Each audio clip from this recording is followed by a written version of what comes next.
Today's episode is brought to you by Proud Wolves. It is Proud Wolves' mission to build stronger local communities by using global systems. Our main focus is the integration of children in the local community to boost their sense of purpose and belonging and reduce mental health issues and suicide rates. We want to make sure that children all over the world have free access to cultural activities and sport. Proud Wolves helps organizations to change their income models and stops them relying on membership fees for children. Find Proud Wolves on Google for more information. Now, get ready for your All-NBA Team of the Week.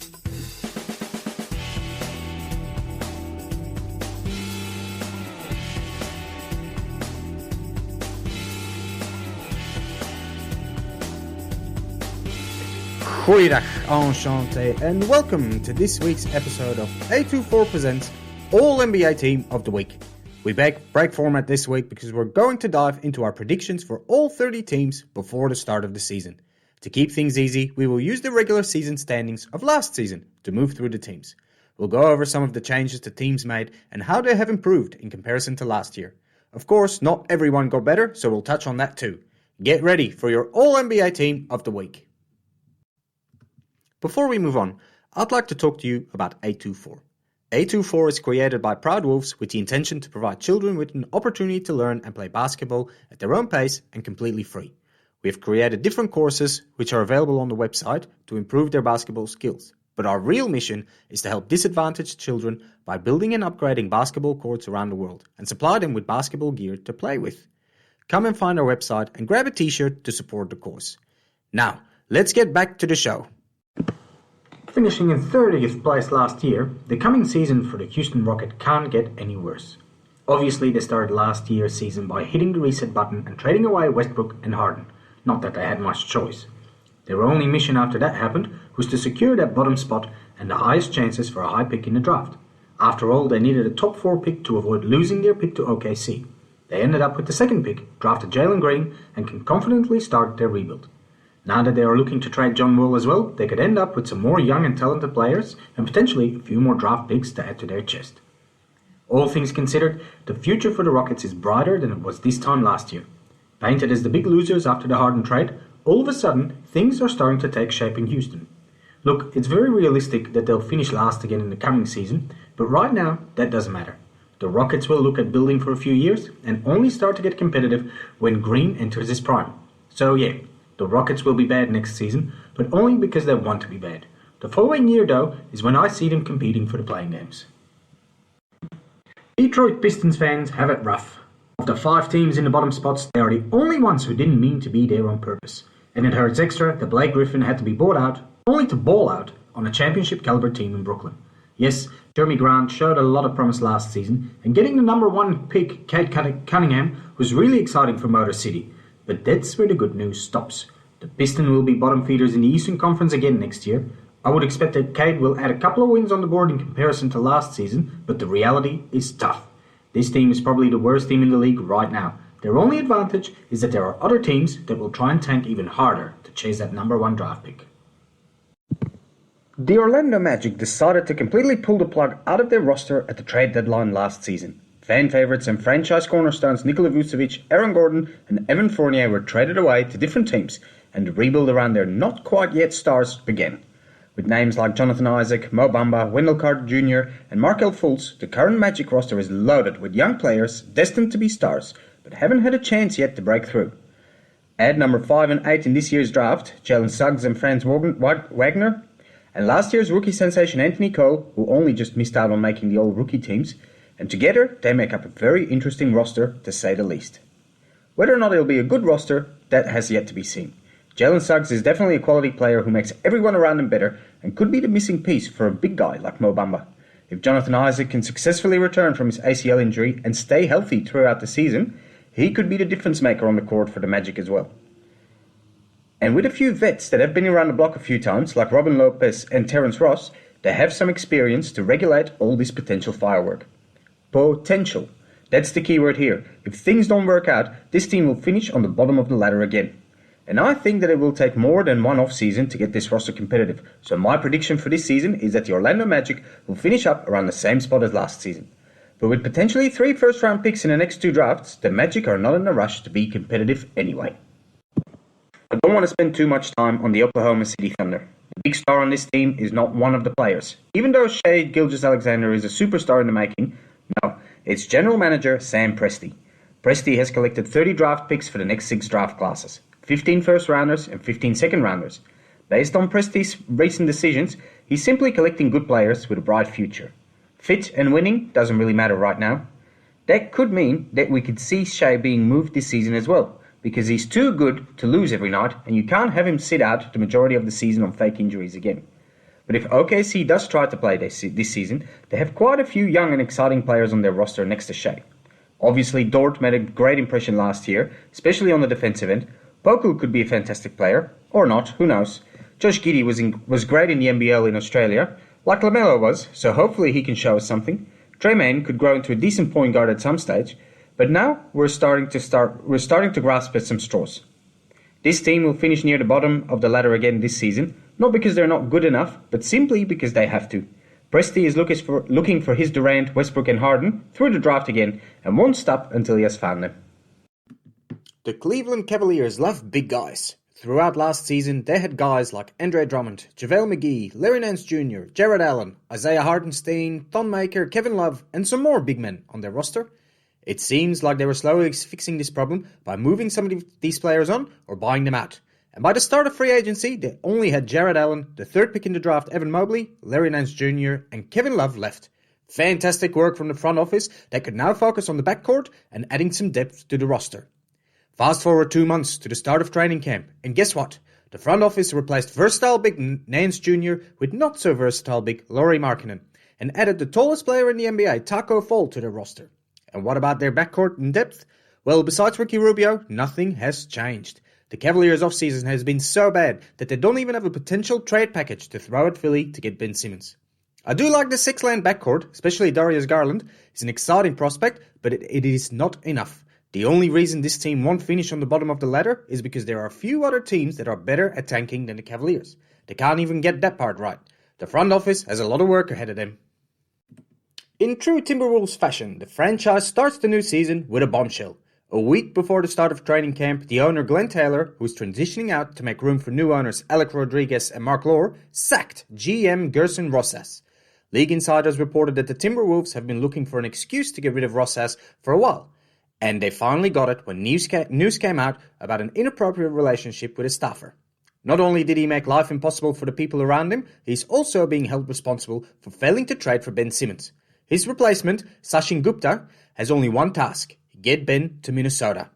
And that might be a problem, because the Timberwolves don't really have a package to offer to Philly. Any valuable trade would have to include D'Angelo Russell, and I don't believe that Philly would want Russell on their roster. Besides Russell, the Wolves do have some decent role players on the roster like Malik Beasley, Patrick Beverley, and Taurean Prince. And of course, youngsters like Anthony Edwards, who just missed out on Rookie of the Year, Jared Vanderbilt, and Jaden McDaniels. Karl Anthony Towns has a promising roster around him, and if they are not in the mix to fight for a playing game, their season should be considered a failure. Of course, if they do get Ben Simmons, who knows where they'll end up. After a long season of away games, the Toronto Raptors can finally head home. Playing in Tampa, which in hindsight was a really strange decision, really took its toll on a team that ended up underperforming all year long. Pascal Siakam struggled to repeat his All-Star season the previous year, Fred VanVleet was not as lethal from deep, OG Anunoby missed almost half the season, and they traded Norm Powell for Gary Trent Jr. halfway throughout the season, and he needed some time to fit in. We can keep going down the list.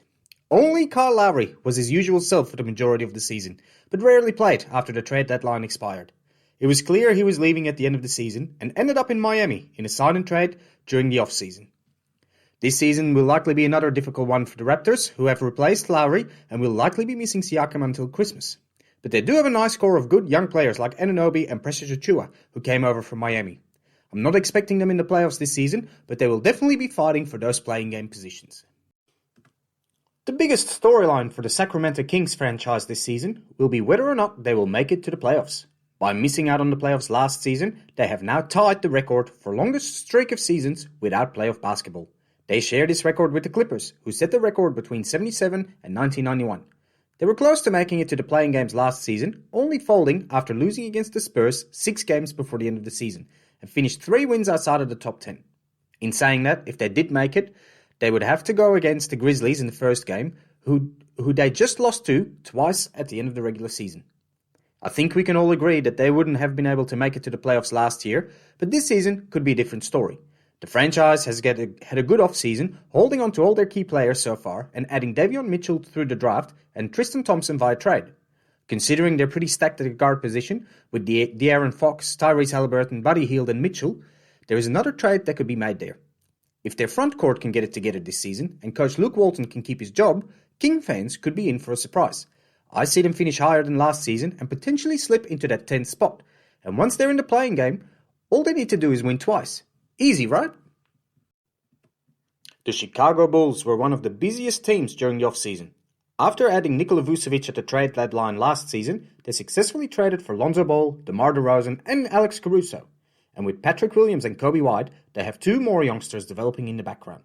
The main reason for this complete overhaul is, of course, to keep their star Zach LaVine happy. LaVine's contract is up at the end of the season, and he will be an unrestricted free agent. Zach LaVine is ready to start playing with the big boys, so Chicago needs to step up their game if they want to keep him. And they did. At least they tried. Chicago has a much better roster than last season, and will finish higher on the ladder. But there are a couple of questions that remain. How well will these guys play together, and where do they sit in comparison to the other Eastern Conference teams? I don't believe they can compete with the Nets, Bucks, Philly, or even Miami or Atlanta. Are they good enough to fight for the 6th spot? Yes. Along with the Knicks, Boston, the Wizards and the Pacers. That doesn't leave much room for error, because if you happen to be the worst of these teams, and with the Bulls that is always a possibility, you can find yourself fighting for the 10th spot with the teams like the Hornets and the Raptors. So even with a stronger roster, the Bulls could finish in the same spot as last season. But if this roster works well together, and I expect they will, the Bulls could jump straight into that 6th spot and get to the playoffs. But will it be enough to keep Zach LaVine? Watch this space. The New Orleans Pelicans. Where do we begin? I suppose we have to go straight to the core issue. Their front office doesn't know how to look after their stars. Zion is not happy, and it shows in different ways. Last season in Madison Square Garden, he dropped a hint that he would rather play in front of that crowd every night. His family made it very obvious that they're not impressed by the Pelicans front office, and the way the franchise handled his injury in his rookie year was questionable at best. And now we find out that Zion had foot surgery during the offseason that no one knows about.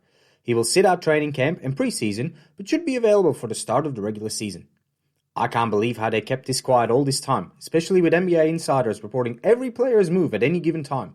It makes me wonder if the Pelicans knew Zion had surgery. Did he even have surgery? Or was this all an off-the-cuff excuse to skip training camp? I doubt Zion would have lied about an injury, but something is fishy about the whole situation. I wonder if we'll ever know the truth. At the end of this season, Zion will be eligible to sign his rookie extension, a 5-year contract that could see him earn over $180 million. That's a lot of money to leave on the table, no matter who you are, so I fully expect Zion to sign the extension. The interesting part will be the outcome of the Ben Simmons situation in Philly. If he can force his way out in year 2 of his rookie extension, why would Zion not be able to do the same thing? Take the money and run. I hate to say it, but this is all people will talk about when it comes to the Pelicans. They have not improved their roster. In fact, I believe that they have gone backwards. Neither Devontae Graham or Thomas Satoransky are an improvement on Lonzo Ball. They're both good players, but no starting guards on a fringe contender. And that is where the Pelicans need to be able to keep Zion. Similar to Dallas with Luka. It is going to be a long season for the Pelican fans that will more than likely end in heartbreak, even if Zion signs the extension. The Charlotte Hornets were one of the most exciting teams to watch last season, mainly because of rookie LaMelo Ball, who managed to surprise everyone in the league with his level of play. Going into this season, it is clear that the front office have decided to go all in on LaMelo and traded away Devontae Graham without really replacing him. Yes, they did draft James Bouknight, but he'll need some time to get decent minutes in the rotation. The starting backcourt should be LaMelo alongside scary Terry Rozier, the man who made Charlotte forget Kemba. It is hard to gauge where Charlotte will sit among the other teams in the East, mainly because they drew the card of the younger players. Ball, Bouknight, Miles Bridges, PJ Washington, and even Kelly Oubre, who's still only 25. These guys are going to be the core of the team, surrounded by experienced players like Gordon Hayward, who I expect to be an outsider for an all-star spot, Mason Plumlee and Ish Smith. I expect this team to fight for a playing game position, but the season is long and they'll need their players to stay healthy, especially Hayward. But even if they miss out on the playing games, this team will definitely sit on top of the league pass rankings. The San Antonio Spurs have now officially entered a rebuild. After buying out LaMarcus Aldridge last season, they traded DeMar DeRozan to the Bulls during the offseason. Those two players were the last connections to the mighty Spurs of the first decade of the 2000s, even though neither one of them actually managed to bring back those glory days. The biggest question hanging over the Spurs now is how long will Pop hang around for? Will he go all in one more time and try to build another dynasty-worthy roster? Or are these his last days for the franchise? Either way, it will be important for the team to get some clarity on this, because if they start this rebuild half-heartedly, they'll have to start again as soon as Pop walks out the door. Besides the coaching future of the Spurs, the franchise will heavily rely on their core of young players. Guys like DeJounte Murray, Derek White, Lonnie Walker and Keldon Johnson will need to fill the gap that Aldridge and DeRozan have left. And Devin Vassell, starting his second year, and rookie Joshua Primo will need to step it up and show people what they can do. The Spurs made it into the play-in tournament last season, but I'm not expecting them to repeat it. They'll be competitive, that's for sure, and a difficult away fixture for most teams in the league. But in the standings in the West, they'll probably end up somewhere between 10th and 13th spot. The Indiana Pacers went through a lost year last season. Lots of injuries, big trades, and a bad coaching appointment set the Pacers back further than they had hoped. They played the whole season without TJ Warren, who had a breakout moment in the bubble the year before. Victor Oladipo started really well, allowing the front office to include him in the Harden trade and get Caris LeVert in return. But he turned out to have a tumor and couldn't play for the majority of the season. The team as a whole saw a major drop-off in quality of play after the All-Star break. Something that was caused, we found out later, because of the new coach, Ned Bjorkgren, who came highly lauded as assistant of Nick Nurse with the Raptors, but he was fired less than a month after missing out on the playoffs. No love lost between players and coach, and the Pacers had to hit the reset button hard this offseason. Their biggest move was, without a doubt, hiring new head coach Rick Carlisle. It'll be Carlisle's second stint as head coach for the Pacers, and if he can repeat the successes of the first one, the future will be bright in Indiana. If it wasn't for the Detroit Pistons, and especially for Malice at the Palace, he might have won an NBA title with the Pacers back in 04 and 05. But that's not the memory that Carlisle wants to be linked to. He is starting fresh, with a more than decent roster, led by Malcolm Brogdon and Domantas Sabonis. If they can recuperate Caris LeVert and TJ Warren early in the season, this team will be strong, relentless, and productive. Carlisle wants to bring the Pacers back to the top, and even though that might take a few years, I'm expecting to see the Pacers in the playoffs this season. In my humble opinion, the Washington Wizards are the clear winners of the last two off-seasons. They managed to trade John Wall's untradeable contract and turn it into three overqualified and underpaid role players in Kyle Kuzma, KCP, and Montrezl Harrell, and at the same time benefiting from a year of having Russell Westbrook on the roster and holding on to most of their future draft picks. The roster is still not capable of competing with the best teams in the East, but there is a clear path for the Wizards now to give Beal what he needs to be able to win. And 2 years ago, that was unthinkable. Last year, the Wizards snuck into the playoffs after an up-and-down season. Beal looked really unhappy in the beginning, and it took Westbrook a while to find his form. But towards the end of the season, having played less than almost every other franchise, the team started rolling and making up ground in the standings.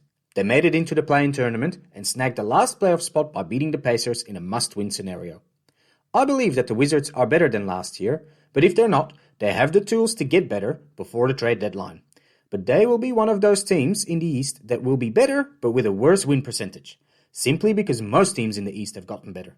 There are 5 teams that will fight for that 6th seed, with the last spot to qualify immediately for the playoffs. And the Wizards will struggle to top these 5 teams with a new roster and a new head coach. But they'll make it into the playing games and can sneak into the playoffs that way.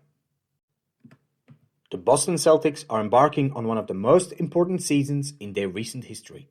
In the last 5 years, they made it to the Eastern Conference Finals 3 times. No other team does better.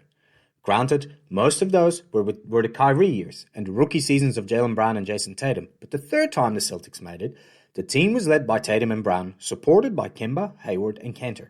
A difficult season last year saw them almost missing the playoffs and tumbling out in the first round. They are now in danger of being one of those teams that were too good, too quick, and never able to really build around their young stars. Tatum is now entering his 5th year in the league, and I put him among the 10 best players in the Eastern Conference. The Celtics need to be competitive this year to ensure Tatum stays happy and confident he can win a ring in Boston. The Celtics have made some changes in their front office as well. Danny Ainge stepped aside as GM after nearly 20 years of calling the shots in Boston. He is replaced by former head coach Brad Stevens, who has very little experience in that role, but you can expect that Ainge has prepped him thoroughly, and his number would be on Stevens' speed dial. The coaching role was handed to Ime Udoka, who was one of Pop's assistants during the Spurs' 2014 championship run. This is the first time Udoka is a head coach, so we'll have to wait and see how hands-off Brad Stevens will actually be. Either way, the Celtics have tried to surround Tatum and Brown with quality role players.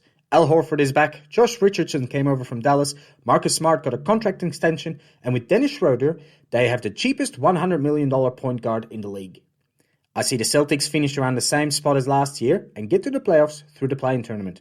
But I can imagine that the front office won't be happy with anything under the 6th seed and will make changes during the season to get there. And who knows, if Tatum makes another jump as a player this year, they might even be able to fight for a top 4 spot. Will they or won't they? The Memphis Grizzlies are on the verge of becoming one of the most promising teams in the Western Conference. Ja Morant and Jaren Jackson Jr. are the future of this franchise and are ready to make their mark on the league. Especially Ja, who always feels like he has something to prove. In his rookie season, he was sensational and undoubtedly Rookie of the Year. But last season, even though he was still incredibly important for Memphis, he wasn't talked about as much. Like Chris Vernon likes to say, he wasn't a new toy anymore. I'm convinced that Ja has used that this offseason to get even better again. Grit and grind is back in Memphis, and how can we not be excited about it? The Grizzlies have a deep roster with lots of interchangeable players and young guys who are hungry. Desmond Bane proved in the Summer League that he is ready to replace Grayson Allen, who was traded to the Bucks, and it is Steven Adams' mission to make Memphis forget about Jonas Valanciunas. Brandon Clark is looking for a huge third season after struggling a bit last year, and guys like Dylan Brooks, DeAnthony Melton, Kyle Anderson, and Tyus Jones are on all the time.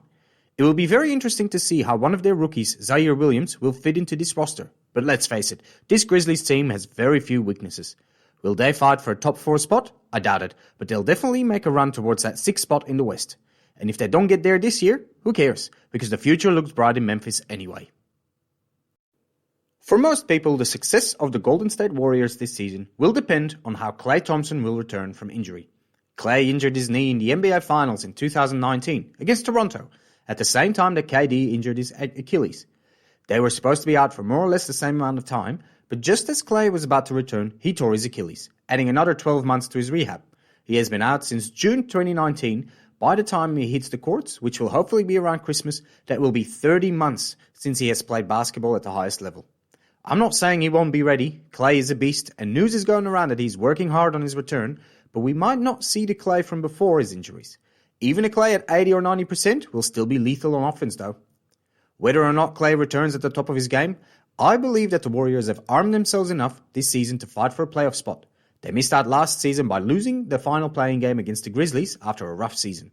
But Steph and Draymond have a lot more help this season than last year. Wiggins has been vaccinated and can play. Wiseman will be a year older. They've added veterans like Iguodala and Avery Bradley to surround promising rookies Jonathan Kuminga and Moses Moody. But more importantly, they have the number 1 candidate for most improved in their ranks with Jordan Poole. If Poole can maintain the level he showed in the G League, Summer League and now preseason, he will be the main man next to Steph.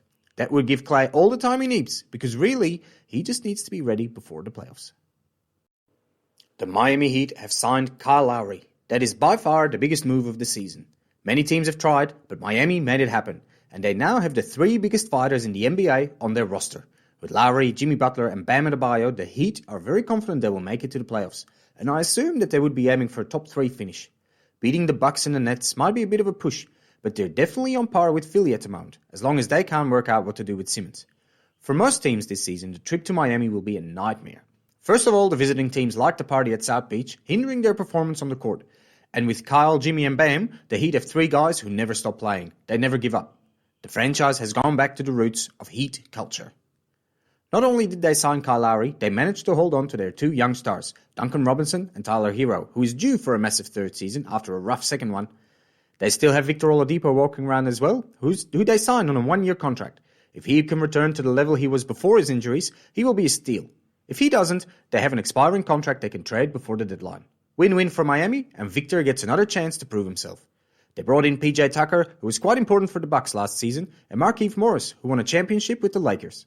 And, of course, Udonis Haslem signed on for another year with the Heat. He is the highest paid assistant coach in the league because he won't be playing many minutes. I don't believe this team has an actual chance at the title, but they will sure as hell fight for it. The New York Knicks were the surprise of the season last year. Finishing 4th in the East, they did something many people didn't believe they were capable of. I didn't believe they were capable of it. Tibbs has really turned this roster around and brought out the best of these guys on the court. Julius Randle became an all-star and one most improved last season.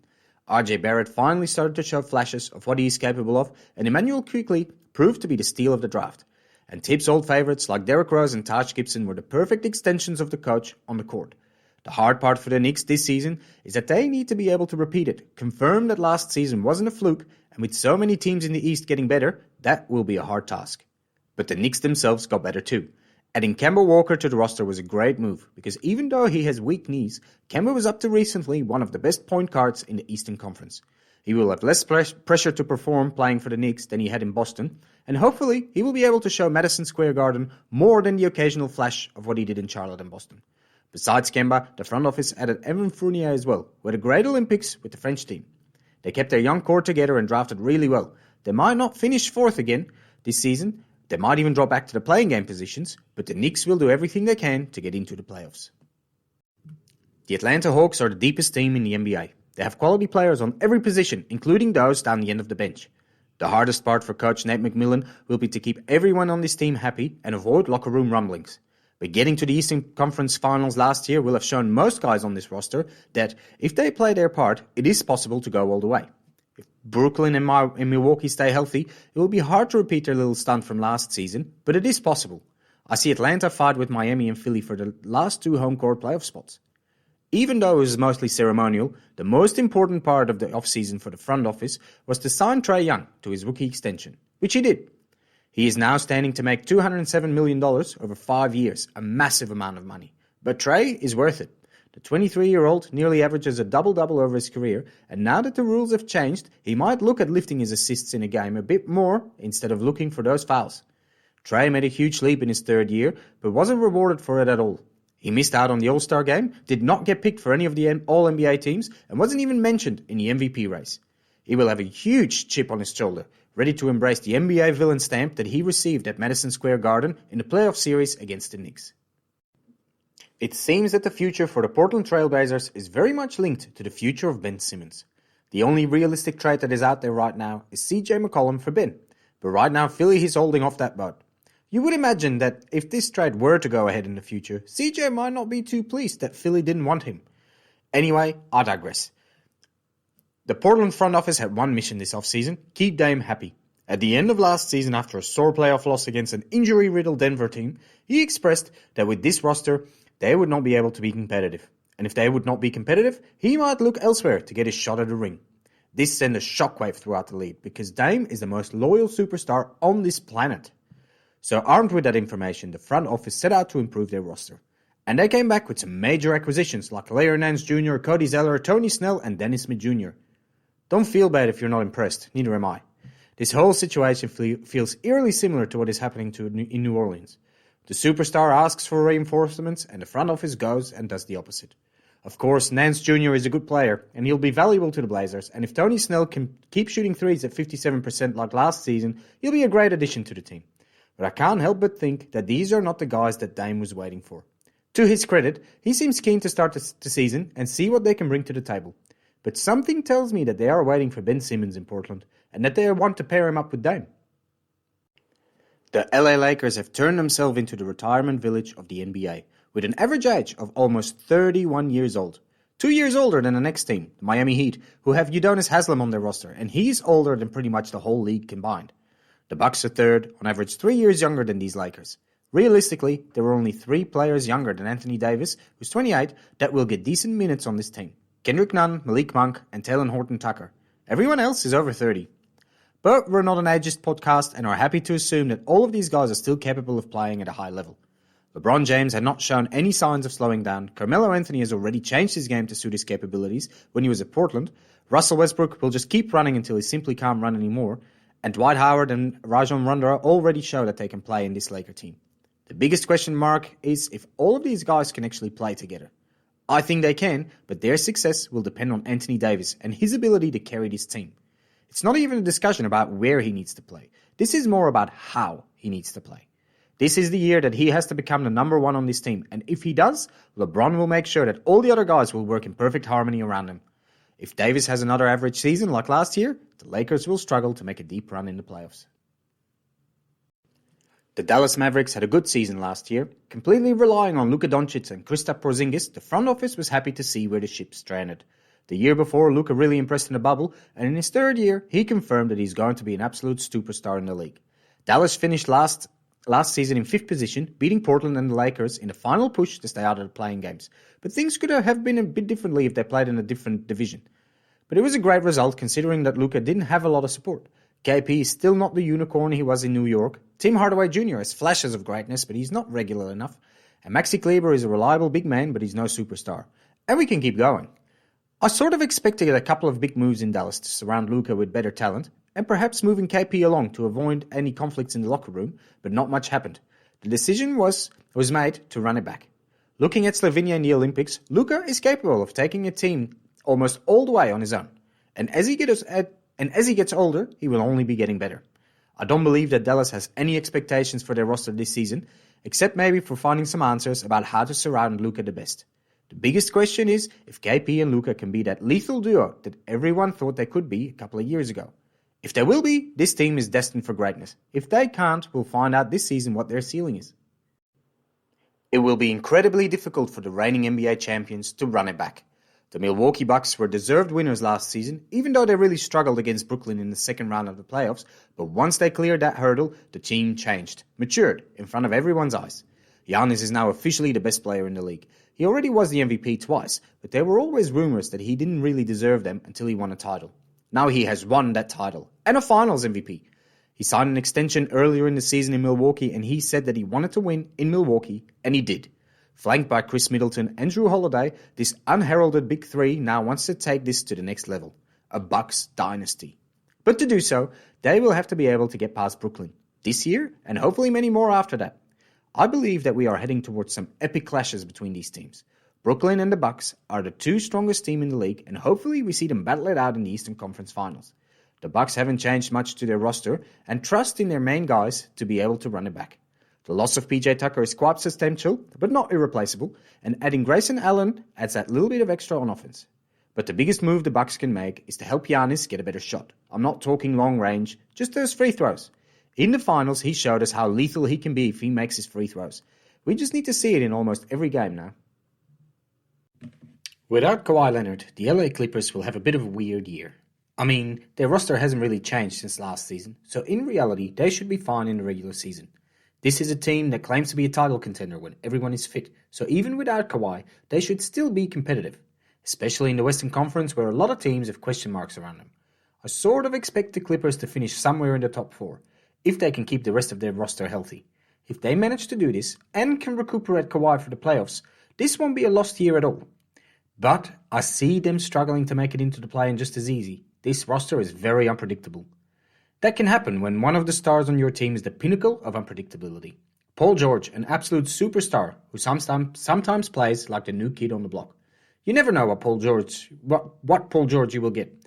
He really struggled in LA in his first season, and heading to the bubble for the playoffs didn't help his narrative at all.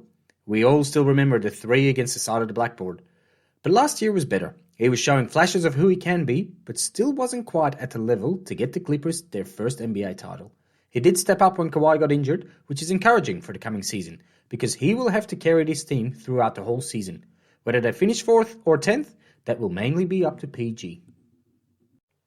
Another team that will be hampered by injuries are the Denver Nuggets. With Jamal Murray out, the Nuggets are missing their number 2 piece alongside Nikola Jokic. Mind you, last season the Nuggets proved that they are still a good team, even without Murray, winning 13 out of 19 games without him. But they are better with him, much better. Before Murray got injured, the Nuggets were on pace to be the absolute favourites to win the West. They had won 8 games in a row after trading from Aaron Gordon and had climbed to the 4th place in the Western Conference after a difficult start to the season. In the bubble the season before, the Nuggets had unlocked their extra level in the playoffs, with Murray going toe-to-toe with Donovan Mitchell for 50 almost every night in the first round, and they came back from being 3-1 down twice. We'll never know if they would be able to repeat that in last year's playoffs, but it would have been nice to watch. Anyway, the Nuggets are good even without Murray. Nikola Jokic was a deserved MVP, even though most of his competitors dropped out of the race due to injury woes. Gordon fit in nicely, but mostly, Michael Porter Jr. took a massive step forward. We already knew he was a beast on the offensive end of the floor, capable of scoring from anywhere. Basically, he's a taller version of Steph Curry, or at least that could be his ceiling. But he couldn't back it up on the other end of the floor, leaving the Nuggets pretty much defending teams 4-on-5. In the playoffs, it was obvious that he had improved defensively. He's not turning into Ben Simmons or DeJounte Murray anytime soon, But if he can hold his own defensively as well, he will be the wild card for Denver this season. If they can cruise to the playoffs and then recuperate Murray, the Nuggets will be a strong contender to come out of the West this year. The Brooklyn Nets are my absolute favorite to win it all this year, even if it has to happen without Kyrie Irving. I won't mention why he's not part of the team right now, because that will make it difficult for you to find this clip, but I'm sure you all know why he isn't playing. But with Kevin Durant and James Harden, the Nets have two absolute superstars of the game on their roster and two potential MVP candidates. They are surrounded by heaps of experienced veterans like LaMarcus Aldridge, Paul Millsap, Patty Mills, Blake Griffin, and plenty of young talent like Bruce Brown, Nicholas Claxton, and rookie Cam Thomas. This roster is stacked with talent and should be able to give KD and Harden some rest during the regular season so they are ready when the playoffs come. The Nets finished second in the Eastern Conference last season, behind the Sixers, but in front of Milwaukee. I'm expecting another high finish for the Nets in the regular season, but I don't believe that they will be chasing the number one seed. KD and Harden are both in their 30s now, and I'm sure they value going into the playoffs healthy over positioning in the standings. And it is that health that stopped them from making it all the way last season. With Kyrie and Harden both injured, KD nearly willed the Nets on his own past the Bucks, but his big toe got in the way. If they can keep this team healthy this year round, I don't see who can stop them, except for maybe Giannis. The best move the Philadelphia 76ers have made in the last 2 years is signing Daryl Morey to be their GM. Obviously, at the time, nobody knew how things would play out with Ben Simmons, but looking at the situation now, Morey is probably the only GM in the NBA stubborn enough to refuse to find a quick solution and trade one of his star players on pennies on the dollar. His stare down with Clutch Sports has taken an ugly turn, with Ben forced to fly back to Philly with his tail between his legs. This doesn't mean he will play, but at least he is back with the team for now. And if you can believe the stories, everyone is happy to have him back. But for how long? In reality, the Sixers don't need Ben to finish high in the regular season. They're probably just underneath the Bucks and the Nets, but they can battle for that third spot with Miami. The biggest question mark for Philly will be what comes after. Chances that Ben is still with the team at that point are slim, so if Morey can trade him for another star, or even something better than what is out there right now, Philly should be a difficult opponent for either the Bucks or the Nets in the second round of the playoffs. But that's as far as they'll go. I think, unless that other star turns out to be Dame, of course, that would change everything. The Phoenix Suns were one of the biggest surprises of the season last year after the Knicks. It all started in the bubble, where all of a sudden this young team was beating everyone. Nobody expected it, and everybody assumed that it was because of the unique situation in the bubble that the Suns were all of a sudden good. Then, in that offseason, they signed Chris Paul, an older point guard, maybe on his way out. At the very least, he could help Booker grow into a proper leader on the court. Nobody expected that Paul would still be playing at MVP level. Chris Paul makes every team he plays for better, and the Suns were no exception. All of a sudden, this team barely made it past the 10th spot in the Western Conference for years, was fighting for the top seed. And in the playoffs, they pushed past LeBron and the Lakers, Jokic and the Nuggets, and Paul George and the Clippers. In the finals, the Bucks and Giannis were just too strong for these guys, but what an impressive run it was. The Suns haven't made many changes to their roster, meaning they are confident they can run it back. With Booker and Paul, they have one of the strongest backcourts in the league right now, and DeAndre Ayton is finally proving why he was the 2018 number one pick. This year he will be playing for his contract, so expect him to take another step forward. This big three, because that's what they really are surrounded by quality role players and have a good chance to make it out of the West again, especially if we are looking at a similar season as last year, where they can stay healthy and most of the other teams can't. These are the Phoenix Suns years. Let's hope they don't waste them, like the Barley or Nash eras. If someone would have told me at the start of last season that the Jazz would have been the best team in the regular season, I would have laughed. And yet, chances are that they will repeat this feat this season as well. This team is built for the regular season. They are deep, with high-quality role players, and everybody knows their role and is happy to do whatever it takes to win. The collective before the individual. In an age of player empowerment and highlight reels, that is very difficult to achieve, but the Jazz did. Donovan Mitchell is an absolute star in this league, and as he gets more experience, he will find a way to get a chip. I'm sure of it. Rudy Gobert has been Defensive Player of the Year 3 times so far in his career, and if he plays at the same level again next season, I don't see anyone that will keep him off a fourth one. Mike Conley is one of the most reliable point guards in the league, and Bojan Bogdanovic is a fantastic scorer. And with Jordan Clarkson and Joe Ingles, they have the top 2 sixth-man contenders on their roster as well. The Jazz haven't made many changes, but 2 new names on their roster catch my eye, Rudy Gay and Eric Paschall. Gay was always important for the Spurs coming off the bench and could do the same for the Jazz, And Pascal was the reason that the Warriors didn't lose every game they started in the season they played without Curry and Clay. I think the Jazz have made their second unit even stronger, which will help Mitchell rest during the season and be ready for the playoffs. I find it difficult to place them among all the other top teams in the West, but I have a feeling that they could be the ones sneaking into the NBA Finals for the West this season, if the dice fall their way. This was our All-NBA Team of the Week. Please share the podcast and give us 5 stars.